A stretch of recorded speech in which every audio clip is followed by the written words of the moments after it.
Bonsoir à tous, il est 18 h, mardi 26 janvier. Merci de nous rejoindre pour le journal ce soir encore. Dans l'actualité, des remontées fermées, des touristes étrangers absents, des déplacements restreints.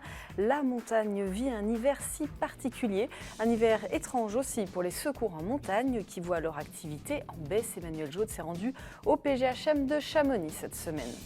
Notre série de la semaine nous emmène à la rencontre d'une génération bouleversée, pour ne pas dire sacrifiée par la crise sanitaire, celle des étudiants. Un an bientôt qu'ils n'ont pu retourner sur le banc des amphis auprès de leurs enseignants et de leurs camarades. Rencontre ce soir avec Hélène, étudiante en sociologie à Chambéry. Mais avant, l'image du jour, la victoire de Tessa Worley ce mardi sur le slalom géant de Kronplatz en Italie. La Bornandine signe sa première victoire en Coupe du Monde de ski alpin depuis plus de 2 ans. Grâce à une superbe deuxième manche, elle devance la Suissesse Lara Gut-Berami et l'Italienne Marta Bassino. Une performance de bon augure à une douzaine de jours des championnats du monde de Cortina d'Ampezzo. Ils auront lieu du 8 au 21 février. On écoute Tessa Worley au micro de la FFS TV. Je suis super contente de cette course aujourd'hui, une victoire, ça faisait un petit moment, donc vraiment trop contente d'avoir pu faire cette seconde manche, d'avoir pu être à l'attaque comme je l'ai été. C'est vrai que c'est une piste qui demande beaucoup de cœur, c'est souvent très noir, très beau, enfin voilà, c'est vraiment pas évident à avoir confiance sur cette piste, donc non, je suis contente d'avoir fait cette grosse deuxième manche et d'avoir gagné ici. Maintenant, direction l'Italie pour faire un petit peu de préparation pour le Super G et rendez-vous dimanche à Garmisch pour la dernière course avant les championnats du monde, le Super G. Cette victoire est aussi un joli clin d'œil à celui qui partage sa vie, Julien Liseroux. Il court ce mardi soir sa dernière course sur le slalom de Coupe du Monde de Schladming au terme d'une carrière de 20 ans en équipe de France. Le skieur de la Plane a aligné 2 titres de vice-champion du monde. C'était à Val d'Isère en 2009, 11 podiums en Coupe du Monde et plus de 170 départs en Coupe du Monde. Julien Liseroux, 41 ans, a connu aussi de longues et de nombreuses blessures. Il a notamment vécu 2 saisons blanches entre 2011 et 2013 à cause de 2 opération au genou. Une retraite que le skieur a annoncée sur ses réseaux sociaux. Vous le voyez avec un sobre The End et un petit film où il se met en scène aux côtés notamment de Tessa Worley passant de la piste à son canapé. Un événement de plus annulé, l'organisation de Glisse en Cœur a annoncé que l'édition 2021 n'aura pas lieu. L'édition 2020 avait déjà été annulée. L'équipe réunie autour d'Isabelle Poucha-Cotillo, directrice de l'Office de tourisme, et les associations Mon École Extraordinaire et Aïna, Enfance et Avenir, ont dû renoncer. L'équipe avait envisagé une édition inédite, à distance, mais à 8 semaines de l'événement, avec un 3e confinement à l'horizon, ce n'était plus envisageable. Le rendez-vous est donné les 18, 19 et 20 mars 2022 pour cette 13e édition. Je vous le disais en titre, les remontées mécaniques sont fermées. Les pratiquants des sports d'hiver ont donc dû s'adapter ou renoncer à aller en montagne.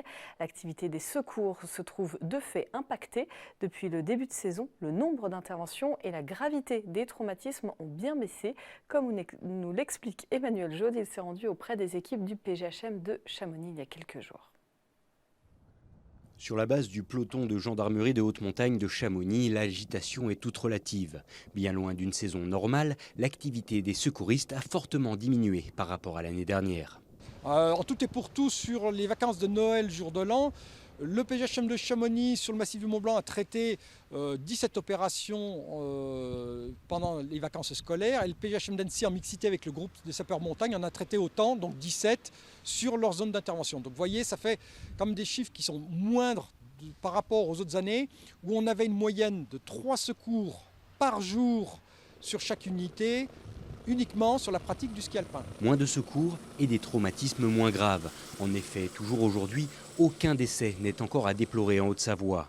Des chiffres encourageants, intimement liés à l'évolution des pratiques et à la baisse de fréquentation en altitude. On a vu des gens qui se sont fait mal essentiellement aux membres inférieurs, ces traumatismes du genou, fracture de jambe, traumatisme à l'épaule. On n'a pas vu de traumatismes graves, notamment des traumatismes crâniens liés à des fortes cinétiques. Pourquoi ? Parce que les gens en randonnée, d'abord, sont plus échauffés, il y a moins de monde, et la technique de descente, du fait d'une préparation moins élaborée des itinéraires, fait que les gens allaient beaucoup moins vite. Donc il n'y a pas eu de collision, il n'y a pas eu de traumatisme crânien grave, c'est uniquement des membres inférieurs ou supérieurs liés à une activité assez classique de chute. Le PGHM ne compte pas se reposer pour autant. Moins d'intervention signifiant simplement davantage de temps pour s'entraîner. On ne s'embête pas trop. Il y a une activité qui est nettement inférieure à celle des autres années. Il y a des journées où, oui, là on s'embête, il n'y a pas de secours, mais il y a des journées comme hier où les journées sont tendues, avec le risque avalanche, le risque nivologique. On fonctionne normalement, les équipes sont toujours présentes, soit à Annecy, soit à Chamonix. C'est uniquement le mode de fonctionnement qui est adapté en fonction de l'activité, dans la répartition horaire du travail des gens ou sur l'attitude que je peux leur laisser à s'entraîner. Mais il y a toujours la présence du PGHM, il n'y a aucune crainte là-dessus. Pour autant, le risque d'avalanche reste bel et bien élevé dans nos massifs. Reste désormais à espérer que les amateurs de neige puissent rester vigilants en anticipant l'instabilité du manteau neigeux afin de confirmer ces très bons chiffres dans les prochaines semaines. Cet appel à témoins à Annecy, la police demande à ceux qui ont assisté à l'accident mortel de jeudi soir à l'angle de l'avenue de Thônes et de l'avenue de France de se faire connaître. Une cycliste de 24 ans est décédée après avoir été percutée par un poids lourd. Les enquêteurs recherchent les témoins et notamment le conducteur d'une voiture qui circulait sur la voie de droite, avenue de Thônes, en direction du centre-ville d'Annecy. Si vous avez des informations, vous pouvez contacter la brigade accident au numéro qui s'affiche en bas de votre écran. On ouvre une page éducation maintenant, 46 millions d'euros pour une fusion et une nouvelle page dans le bassin annécien. Le groupe Iseta ECA a décidé de viser l'excellence à travers ses 3 sites de Chavanneau, Poisy et Sevrier. D'ici la rentrée 2023, l'établissement accueillera près de 1200 élèves dans ses lycées professionnels et agricoles. En projet notamment plus de 9500 mètres carrés de plateaux techniques. Les précisions avec Sébastien Germain. Le groupe Iseta ECA va donc entrer dans une nouvelle ère. La nouvelle entité, issue de la fusion des 2 établissements professionnels en 2019, a choisi de se lancer dans un vaste projet immobilier de restructuration dont les contours ont été présentés ce lundi. Le site de Chavanneau accueillera un lycée professionnel de 600 élèves. Il sera dédié à la nature, au paysage et à la forêt et sera doté de 9500 mètres carrés de plateaux techniques. Le site historique de Poisy est lui aussi l'objet d'importants travaux de rénovation. L'antenne de Sevrier, destinée à l'alternance et construite en 2015, n'a pas vocation pour le moment à évoluer. Ce projet nous fait rentrer vraiment de plein pied, j'allais dire, dans le 21e siècle, effectivement avec des outils modernes. On avait un besoin de restructurer notre activité sur l'Iseta par pôle, de renouveler aussi nos équipements, notamment sur les bâtiments les plus anciens, avec les problématiques de mise aux normes, d'adaptabilité, d'accessibilité de nos bâtiments. Et bien là, ce projet va nous relancer pour, je l'espère, 20-30 ans en tous les cas, avec un outil de travail qui sera vraiment un outil extraordinaire. Pour l'école catholique d'apprentissage située à Annecy-le-Vieux et spécialisée dans les métiers de l'industrie, du bâtiment et de l'artisanat, cette fusion est aussi synonyme de nouveau départ. Les effectifs étant passés de 720 à 300 élèves depuis une dizaine d'années, l'idée de fusionner avec un établissement de plus grande importance est apparue comme une très bonne solution. Il faut être constamment compétitif au niveau du professionnalisme, puisque nos jeunes sont destinés à aller en entreprise. Donc il est très important de suivre l'avancée technologique et d'être toujours à la pointe. Donc ce transfert va nous permettre de nous remettre un petit peu à jour. Un bilan très très positif, que ce soit en termes de partenariat, que ce soit en termes de développement et surtout en termes d'éthique et d'image du groupe. Au final, ces investissements représentent un budget total de plus de 46 millions d'euros financé à hauteur de 21,3 millions d'euros par la région Auvergne-Rhône-Alpes. Le reste venant d'autofinancement et d'emprunt. Et dans le contexte actuel, ce projet est une vraie bouffée d'oxygène. Vous savez, on est dans une année où, si l'on y prête garde, on passe l'essentiel de son énergie à penser Covid, à régler Covid, à s'organiser pour cette période Covid. Il faut bien évidemment le faire parce que la sécurité sanitaire de nos élèves est quelque chose de primordial. Mais il faut aussi prévoir l'avenir, il faut aussi penser l'avenir et c'est ce que l'on vient de faire aujourd'hui. Compte tenu de l'importance des chantiers, l'organisation des enseignements est quelque peu modifiée au sein de l'Iseta ECA. Les nouveaux bâtiments devraient être prêts pour la rentrée 2023. Pour poursuivre, quelques images de la mobilisation nationale des professionnels de l'éducation nationale qui avait lieu aujourd'hui. Ils étaient près d'une centaine rassemblés ce mardi devant la préfecture de Haute-Savoie à Annecy. Suppression de postes, réforme du bac, encore revalorisation du métier d'enseignant. Les revendications sont nombreuses. On écoute le secrétaire général de la FSU 74 au micro d'Emmanuel Jaude.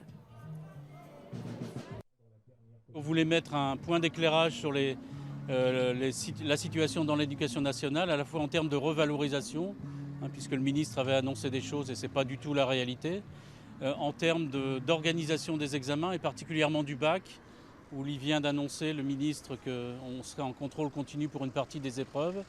On lui demande de faire des arbitrages depuis 6 mois. Aucun arbitrage n'a été fait, si ce n'est ceux récemment. Donc c'est un véritable problème. On veut parler aussi de revalorisation, de préparation de la rentrée plus exactement, puisqu'on a des annonces de suppression de postes importantes dans l'académie. 165 au niveau de l'académie, sans doute plusieurs par gros lycée d'Annecy. Donc on est vraiment dans une situation très compliquée. Il y a des suppressions de postes et plus d'heures supplémentaires imposées aux enseignants.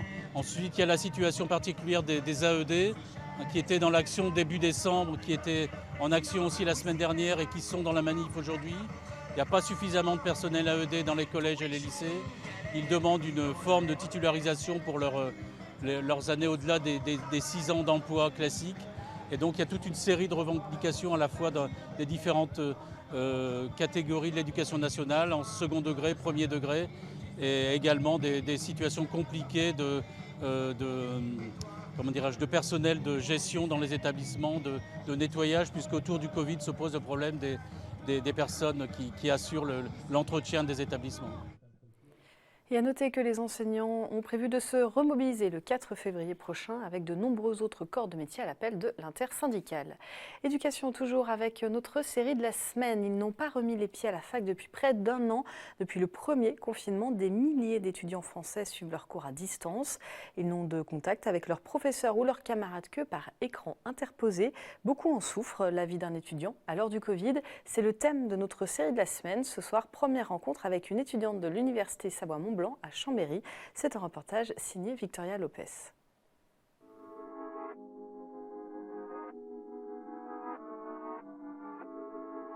C'est dans ce studio de 13 mètres carrés qu'Hélène passe la plus grande partie de son temps. Après des années d'expérience dans la vente, la jeune femme a repris des études de sociologie à 25 ans.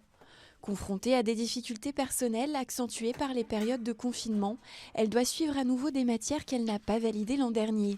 Les cours à distance ne lui facilitent pas la tâche. C'est pas le même rapport du tout que tu peux avoir. Là, il y a une prise de parole, c'est que tu sais pertinemment que ouais, tout le monde va t'entendre, quoi. Vraiment, là, il n'y a pas des gens qui sont en train de discuter de leur côté ou quoi. Tu as vraiment l'impression que tous les regards sont sur toi et du coup, moi, je trouve ça très, très malaisant et ça ne m'aide pas à participer alors qu'avant, quand je suis en présentiel, je participe, quoi. Derrière son écran, Hélène est aussi privée du lien avec ses camarades. Il n'y a plus déjà les pauses qu'on avait entre nous, vraiment, qui nous sortaient, où on pouvait aller dehors, on pouvait rediscuter du cours, on pouvait rediscuter de tout ce qui se passait autant dans la vie personnelle que dans la vie à la fac. Moi, c'est ça aussi qui me manque, c'est le fait juste d'échanger sur les cours qu'on a. Et puis peut-être que ça aussi, ça me redonnerait de la motivation. J'ai la sensation d'être toute seule, alors que non, je ne suis pas toute seule à passer mon mémoire cette année, quoi. J'espère en tout cas plus tard qu'on va tous en rire et que vraiment ce sera une mauvaise période et qu'on va vivre après les bonnes, qu'on va se retrouver, quoi. En gros, moi c'est ça que j'attends. Nous, ça fait 1 an quand même qu'on n'est plus... Moi, je suis allée une fois à la fac depuis 1 an, quoi. Au mois de septembre, à la réunion de la rentrée, c'est tout. J'ai pas revu mes camarades depuis. En attendant de les retrouver, elle peut compter sur un voisin bienveillant et un compagnon à 4 pattes aux petits soins. Tu le sais que tu dois pas aller sur mon clavier en plus. Hein. Tous n'ont pas la chance de trouver du réconfort. Depuis le 2e confinement, le nombre de suicides chez les étudiants est en forte hausse. Moi, j'ai cette foi inébranlable d'avancer, quoi. Et je sais que c'est une mauvaise période pour moi et que ça va repartir. Mais malheureusement, je vois que... avec les étudiants qui passent à l'acte, que c'est pas le cas pour tout le monde et que cette foi-là, elle n'est pas inébranlable non plus chez certaines personnes. Et ça me fend le cœur, quoi, de voir que des étudiants puissent en arriver là, quoi. Je comprends pas. Ça fait mal. Le gouvernement a annoncé de nouvelles mesures pour répondre à l'angoisse croissante des étudiants français. Ils devraient pouvoir assister à des cours dans leur fac au moins 1 jour par semaine et pourront bénéficier de 2 repas à 1 € par jour, qu'ils soient boursiers ou non. Et demain, pour le 2e épisode de notre série Rencontre avec Raphaël, étudiant à Annecy, qui peut, lui, bénéficier de quelques cours en présentiel. Un quotidien bouleversé aussi pour les structures qui accueillent du public depuis des mois. C'est le cas des musées, des salles d'exposition. La Turbine Science est fermée depuis fin octobre. C'est dans ce contexte que le nouveau directeur Guillaume Stahl est arrivé et il me rejoint sur ce plateau. Bonsoir, merci d'être sur le plateau du JT. Alors, avant de revenir sur les projets, sur ce contexte forcément particulier, on va parler un petit peu de vous. Vous êtes docteur en génétique cellulaire et moléculaire. Comment vous êtes arrivé à la Turbine à Annecy, puisque vous avez fait des passages par le Danemark, la Tunisie? C'est ça. C'est un parcours nomade. J'ai combien de temps pour... Non, effectivement, j'ai commencé mes études en biologie à Grenoble, donc je suis un petit peu du pays. J'ai continué à Paris, j'ai travaillé quelques années aux États-Unis. Mon sujet de recherche était l'ARN messager notamment. Donc, dont on parle beaucoup en ce moment avec les vaccins. Je ne pensais pas un jour passer à la télé pouvoir parler de l'ARN messager. Donc voilà, maintenant les gens savent à peu près ce que c'est. J'ai travaillé notamment sur le ribosome, qui est une machine qui décode cet ARN messager. Donc c'est tout à fait à la mode, si on peut dire, malheureusement. D'actualité. Voilà. J'ai travaillé une dizaine d'années au CNRS à Toulouse. Et puis après, j'ai décidé que non seulement je voulais voyager, mais je voulais aussi communiquer ma passion des sciences au grand public. Et donc j'ai été 4 ans au Danemark, faire la promotion de la science française au Danemark et aux Danois. Et puis j'ai fait la même chose à Tunis pendant quelques années. Voilà. Et à un moment, je me suis dit, mais au lieu de parcourir le monde, je devrais revenir au pays. Et vu que j'ai passé mon bac à Annemasse, je suis revenu au pays. Retour aux sources. C'est ça. Du coup, vous avez choisi la médiation, le grand public, plutôt que la recherche dans une période comme celle-ci. C'est pas un peu frustrant ou les deux sont complémentaires? Alors, c'est pas du tout frustrant, et effectivement, les deux sont complémentaires. En fait, j'ai pris cette décision au début de la crise de la pandémie, quand je me suis rendu compte de l'incompréhension entre le grand public et les scientifiques, moi comprenant un peu les deux, enfin étant à l'interface, aussi une incompréhension parfois des décideurs, et je me suis demandé qu'est-ce que je pourrais faire d'important, et je pense que l'explication des sciences envers le grand public est une fonction importante et essentielle. Et la turbine Science fait ça à merveille depuis des années, ils ne m'ont pas attendu. Vous prenez justement la culture scientifique commune. On le voit là en ce moment, il y a 60 millions en gros de médecins, de biologistes. En quoi une structure comme la Turbine Science peut aider à ce dialogue ? Oui, alors il y a 60 millions de spécialistes de l'ARN et des vaccins. Ils sont renseignés par un certain nombre de scientifiques ou de médecins qui parfois se contredisent, qui sont parfois contredits par les décideurs. Et en fait, notre ambition à la Turbine Science, c'est de donner les outils au grand public pour qu'ils puissent se faire une idée eux-mêmes, pour qu'ils puissent avoir un recul critique sur les informations qu'ils reçoivent. Alors évidemment, c'est du travail de longue haleine, mais c'est ça l'objectif résumé. Vous prenez la suite du fondateur, Philippe de Pachter, qui a pris sa retraite. Le contexte est particulier. Vous arrivez après le fondateur. Un peu de pression ? Pas du tout. Aucune pression. Si, effectivement, la situation est très particulière. En même temps, j'allais presque dire, je ne voudrais pas provoquer, mais c'est presque confortable pour moi. C'est-à-dire que j'ai le temps de prendre le poste en main et au contraire, on travaille intensément actuellement avec l'équipe de la Turbine pour préparer la suite et pour penser à des nouvelles façons d'amener la science au public. Parce que le public, l'accès des salles est fermé au public, mais l'équipe continue de travailler, une équipe de 17 personnes, si je ne me trompe pas. Tout à fait. Les projets, comment vous construisez des projets dans ce contexte-là? Est-ce que vous pouvez nous en dire un mot? Alors oui, c'est très simple. On a un plan A, un plan B, un plan C et on avance tout en même temps. Le plan A, c'est on peut rouvrir prochainement, on l'espère. Pour le moment, on est sur début février, mais bon. Oui, mais mi-février peut-être. Oui. Enfin voilà, on espère au mieux. Et donc on a des expositions muséales très très belles, destinées aux enfants de tous les âges qui sont actuellement installés, qui s'adressent à la découverte du toucher essentiellement. Voilà, et on pense déjà à l'exposition d'après qui sera installée mi-mars. Là, il s'agira d'une exposition qui s'appelle Electrosound, donc pour attirer, vous entendez qu'on essaie d'attirer les adolescents, les jeunes, donc faites-en la publicité. Et là, il s'agira de comprendre comment on fait de la musique et comment on peut traiter le son, et en fait, qu'est-ce que le son? Voilà, donc on va remonter aux origines de tout ce qui est sonore. Et puis, on a d'autres expositions prévues aussi pour l'automne. Et en parallèle de ça, on prépare des espaces qui seront ouverts, on espère, à la rentrée de septembre, et où les gens ne viendront pas voir une exposition, mais viendront faire de la science, et particulièrement les jeunes enfants qui font de la science tous les jours. Quand on regarde une balle qui tombe, eh bien, c'est de la science quelque part, et donc on va essayer d'accompagner ce processus pour les jeunes enfants, et puis plus tard pour tous les publics. Dernière question, vous disiez en quoi cette crise peut modifier votre travail, bouleverser, modifier les projets. Est-ce qu'une exposition comme elle a été faite jusqu'à maintenant, c'est encore possible ? Alors on se rend compte, on a eu une présence virtuelle, si on peut dire, avec des vidéos, avec des quiz en ligne, avec toutes sortes d'activités, mais on se rend compte au bout de ce temps d'absence du public que nous, notre métier, c'est vraiment le contact avec le public, le contact humain, le transfert de la connaissance, et c'est un peu comme dans toutes les situations, c'est comme dans l'enseignement supérieur pour les étudiants, on a besoin de présence, on a besoin d'avoir son prof, on a besoin d'avoir son médiateur scientifique pour échanger et pour comprendre de manière intime. Voilà. Et donc, on redonne les expositions qui sont à découvrir, si vous pouvez rouvrir, on vous le souhaite, à partir de mi-février. Les expositions donc, sur le toucher avec Très touché et Touche à tout.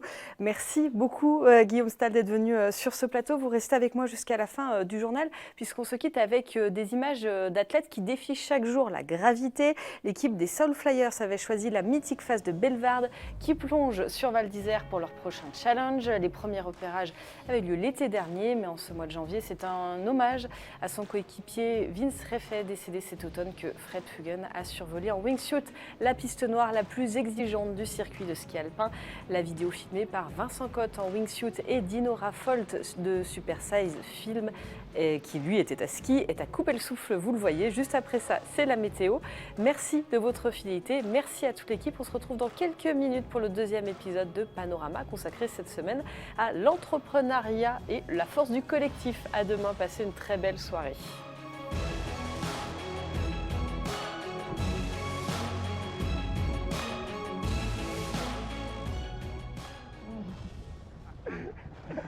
C'est bon ça, c'est Bonnard.